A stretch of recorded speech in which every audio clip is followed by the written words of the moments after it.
everybody, thank you for joining us again. We appreciate all of the support that we got in last week's video. We are excited for this week, especially because last week we talked about Western Conference powerhouses. This week we're talking about Eastern Conference powerhouses and who we legitimately think is coming out of the East. I'm Nate. And I'm Ryan. And this is N&R Analysis. So currently with the standings, as it sits, we'll have Ryan go over these. Yeah, so right now we got Miami in 1 at 49 and 28. Number 2, Milwaukee, just a couple games behind.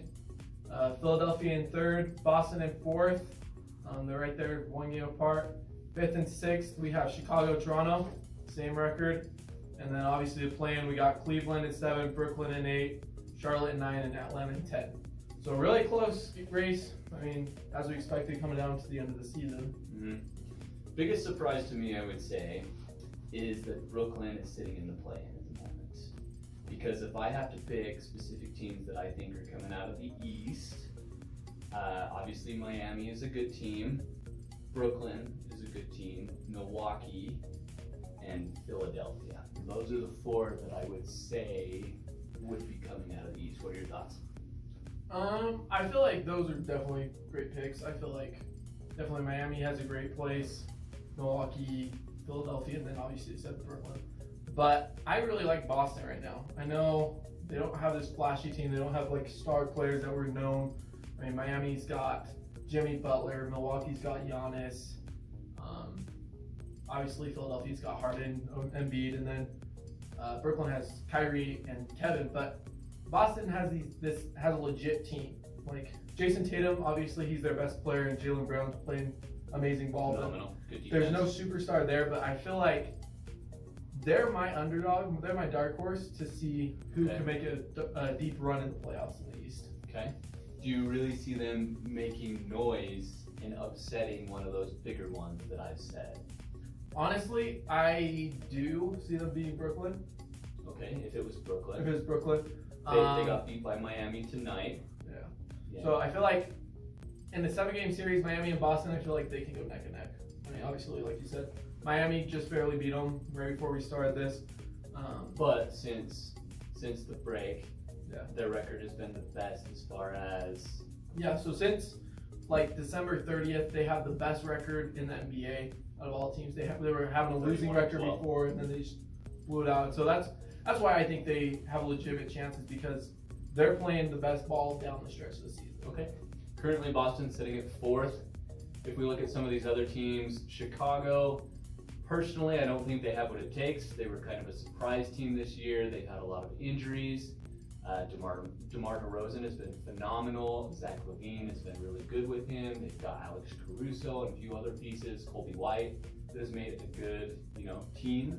But overall, I don't see them coming out. The reason being is they haven't gone up well against any of the top teams. They beat the Jazz once this season, and it was a close game. And besides that, they haven't stood up against any of those other strong teams. So I guess if I have to take a pick, maybe Milwaukee. And I don't want to say that. Reason being is, shout out to AK47. We have a coworker here in our office with Ryan and I that made a bet, $100 bet on this, that Phoenix and Milwaukee will be in the finals again. And we talked about the Western Conference last week. I'm going to say it could be Phoenix. As we discussed, we thought Golden State and possibly Phoenix. However, in the East, I know they're sitting in the play-in right now, but I'm still saying Brooklyn. Okay. That's my pick. I think Brooklyn will get in the play-in. I think KD, Kyrie, and Steph Curry. Well, Steph Curry, yeah, but who am I missing in the big 3 there? They trade Harden. Oh, sorry, Ben Simmons. Hasn't even played a game with him yet. But I think their team could really mesh. I don't know if Ben Simmons is going to play this season, but KD has been phenomenal. He's got what it takes. I think he's a really good player. I don't know if you've got other thoughts, but maybe a question for you. Tell me the reasons why you think Miami, yes or no on. Okay. Before you go that, I just want to make mention of something with Brooklyn is, obviously if they're going to make that run, if they stay in this spot where they're at, they're in the 8th seed, they're going to be one of these teams that is going to have to play either Miami or Milwaukee, Philadelphia, one of these top level teams. Yeah. Milwaukee, I think that's a banger. They're going to go ahead. They're going to hit heads, Milwaukee and Brooklyn, if that matchup. But I mean, talk about Miami here. But you think Milwaukee can beat Brooklyn? I think Milwaukee can. Okay. But I think it's a close game. Now, what you said is interesting. Talk about Miami here. If Brooklyn gets paired up to go against Miami, I love Jimmy Butler. I'm a huge fan. Tyler Hero, Bam Adebayo, Kyle Lowry, like great team. Eric Spoelstra is a great coach.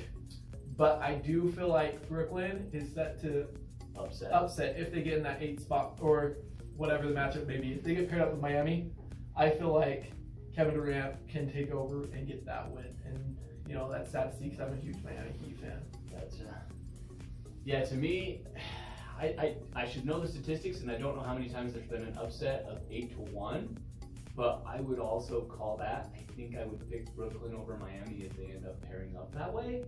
I think Brooklyn will end up in the 7th spot just because of where they sit in the play-in currently. I think they'll win that game and they'll step it up.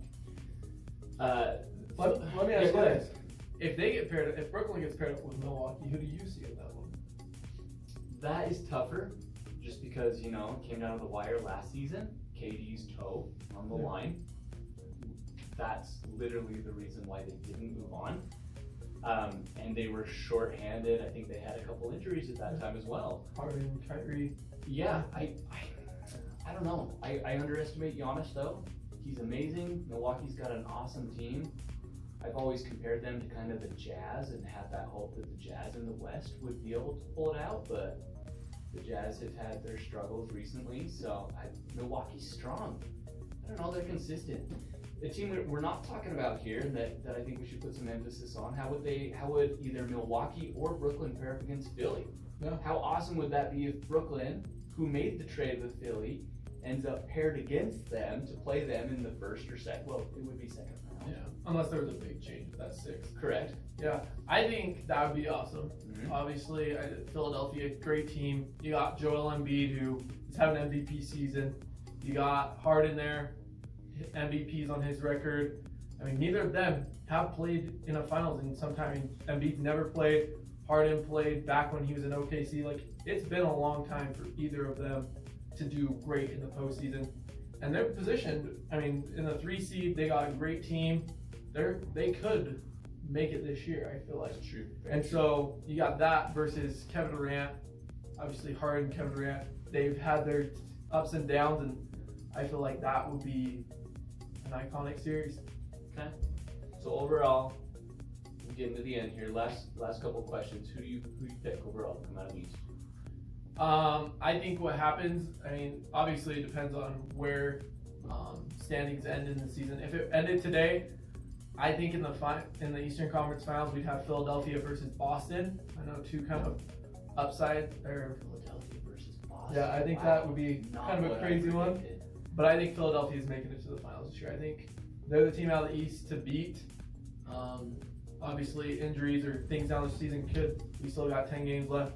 They could change things up, but that's what I'm saying right now. Okay. What about you? I'm not saying Miami. I'm saying it's either Milwaukee or Brooklyn. So interesting Really? that you picked Boston and Philly, and I picked Milwaukee and Brooklyn. And if I had to pick a matchup between those two, I kind of said it earlier, but I would say Brooklyn. Brooklyn? Yes. Yeah. I mean, we've never seen, obviously, play-in's kind of new.